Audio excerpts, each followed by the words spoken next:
Hello and welcome. He's often called the king of Bollywood, and almost everything he touches turns to gold. But he certainly faced a lot of challenges on the path to his remarkable stardom. This week on 101, meet the man long considered the Indian film industry's hottest property, Shah Rukh Khan.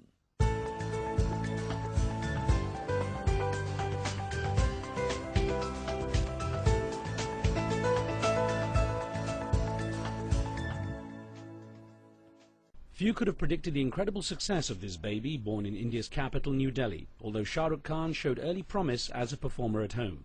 His parents, Mir Taj Mohammed and Latif Fatima, a photogenic couple, passed away while he was still young, leaving him feeling a little lost. Shah Rukh's passion for and ability in sports were never fully realized because of early injuries, pushing him into other interests such as acting. A trip to India's film capital, Mumbai, launched him quickly into Bollywood's limelight, and he continued to knock out one blockbuster after another, from Kuch Kuch Hota Hai, one of his many famous collaborations with his close producer friend Karan Johar, to colourful epics such as Devdas. In spite of his remarkable omnipresence, at heart Shah Rukh Khan remains a relatively private person and dedicated family man, and remarkably down to earth. Not bad for a superstar who initially thought he'd just try out a little acting. Shah Rukh Khan, what a delight to talk with you. Thank you, Riz, and thank you to call me on the show, and really wonderful to see you again. Now, not to massage your ego, because it's widely known, you're pretty much at the top of the game. Your status as an actor is way beyond pretty much anyone else has, globally, because the way Indians are so loyal as well. But you've managed to stay at the top for quite a long time now. What is it you think that you do that keeps you so in tune with the audience? I don't know, my wife tells me I should keep my mouth shut. that will help her to maintain that position, or maybe that's it. But honestly speaking, I think I keep it very simple, Riz. I've always kept it very simple. So I wake up in the morning and I'm like, can I get that one shot right? Like I thought 20 years ago, that I hope I get that shot right. And I keep telling my wife, you know, I find it strange, I'm 44 now, and I wear makeup to work. Hey, maybe okay. Me too. Yeah, so we are all the same. Yeah, but I find it that, you know, I've kept it so simple. I'm not bothered about you know, what I'm going to do through the world of cinema for the world. No, I just want to make a film in which I am able to tell you a good story. So I think that really, keeping it simple and keeping it real, like everyone says, a lot of people in America keep it simple, keep it real. I think that really is the mantra, nothing else. Do you still feel challenged as an actor, though, considering all the diverse roles you've done? I do now, because, you know, I've reached an age where I'm noticing people are not giving me the kind of roles which were just run-of-the-mill and happy-go-lucky, you know, just come and let your hair fly in the air and sing a song in Switzerland and take the girl in your arms and run. Suddenly, I've passed that age, I realized that. And my friends and filmmakers now don't come with, it's a love story, or it's an action film. I think they are challenging me. Let me take you back in time. Born in New Delhi, what were those early years like? I remember them I think after I was 6 years old. I remember it very vividly because Delhi, beautiful cold fog. And I remember sitting on the ledge of this, you know, Delhi houses have verandas, small bungalows. So I used to sit on this wall, and my father told me that girls used to pass by, and I used to blow kisses to them and say, sweetheart. So I remember that. And I remember my father, there was a girl who walked into a house. This is my first memory. And it's very, very vivid. A girl walked into a house from the convent of Jesus and Mary. She must be 9th or 10th. And she walked in and told my dad that your son sits on this wall and blows kisses to me. There was this young, handsome man next to a house called Subhash. I still remember his name, Subhash Bhaiya, we used to call him. And my dad thought she's come in the wrong house. Obviously, it's that young boy who's blowing kisses to her. He said, wait, let my son come. And I was taking a bath. And I came running in. I was 6 years old. And I walked in, and my father, like, you know, this is my kid, darling, and you made a fool of yourself by coming here. I walked in and said, mwah, hey, sweetheart. So he tells me it's one of the most embarrassing moments of my life when he was alive. Post that, I remember being with my parents, only hearing that my dad used to be successful. I was with my dad, and I'm very proud of this. I'm very proud of this. I think my dad was the most successful failure in the world. I read that. Yeah, because I was so proud because he spent a lot of time with me. And he would not have money.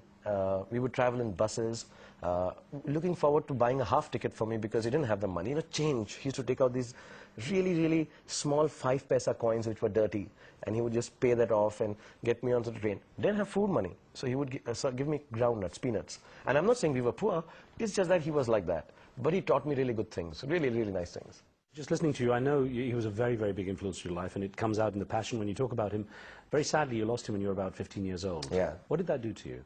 I thought the world was very unfair. I mean, if I talk about it, I'll start crying because I was very young, didn't expect it. He was 52.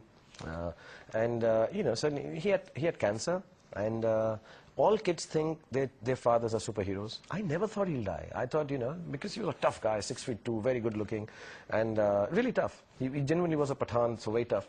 And I thought nothing can happen to him. He was the only patient, which I remember again, who didn't lose his hair with chemotherapy.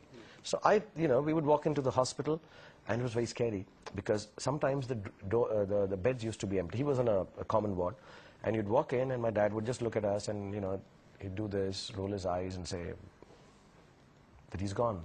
And sometimes you walked in, and our dad wasn't there, but he'd gone for chemotherapy. But it was really harrowing. And then one fine evening, he just died. You know, he went back to the hospital and he died.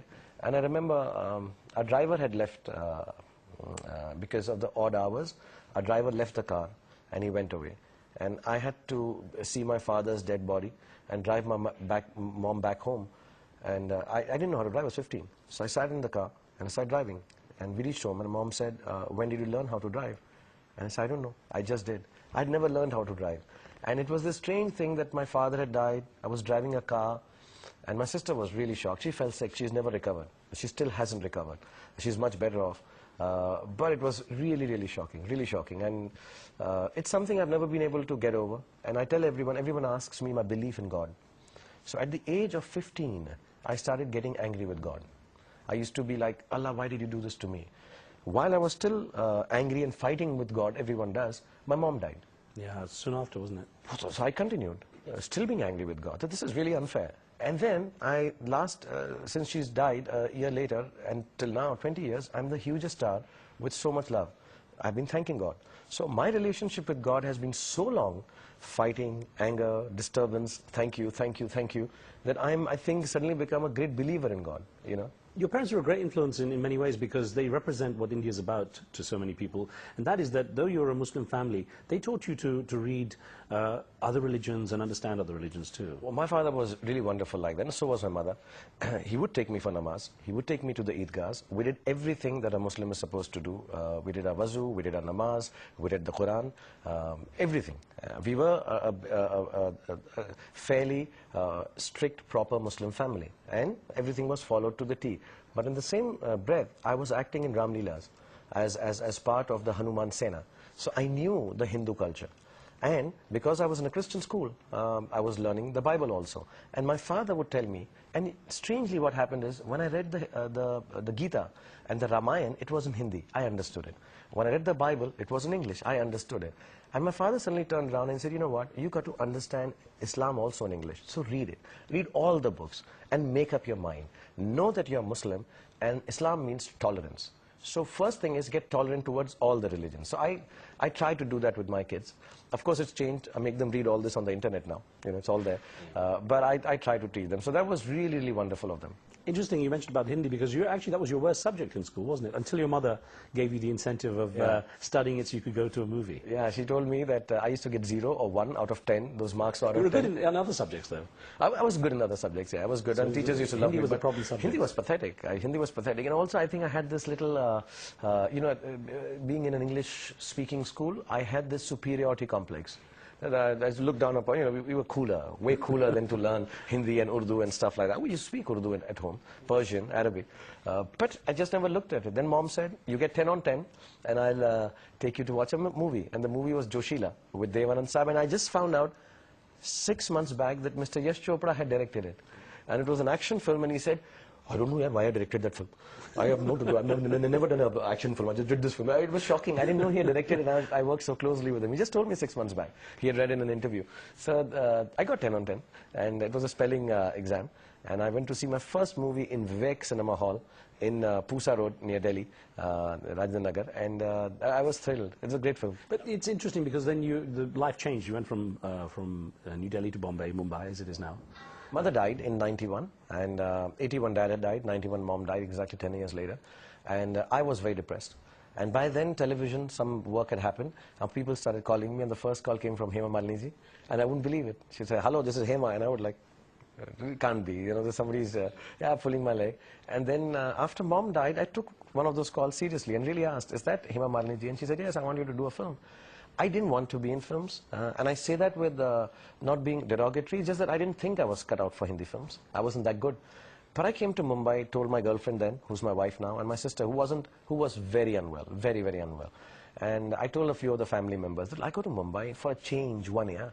I told my friends in theatre, I'm going for 1 year, and I'll go there, and just for, I don't want to, Delhi reminds me of my mom and dad. Small house, I had nothing. I had nothing left. And I'm like, I just go for a year. My wife was against it. She said, oh, you'll become a movie star, then you sleep around with heroines and you'll do nonsense. So I'm like, listen, 1 year, I just want to go. So she said, okay, I'll get married to you, we'll go. So she got married to me. I came for a year. My friends are still waiting. Whenever I meet them, they say, Shah Rukh, you said you're coming back after a year. And I'm like, yeah, as soon as they throw me out, I'll go. Right now, they're employing me. Well, things change. I'm going to ask you more about that in a moment. We're taking a very short break here. More with Shah Rukh Khan when we return.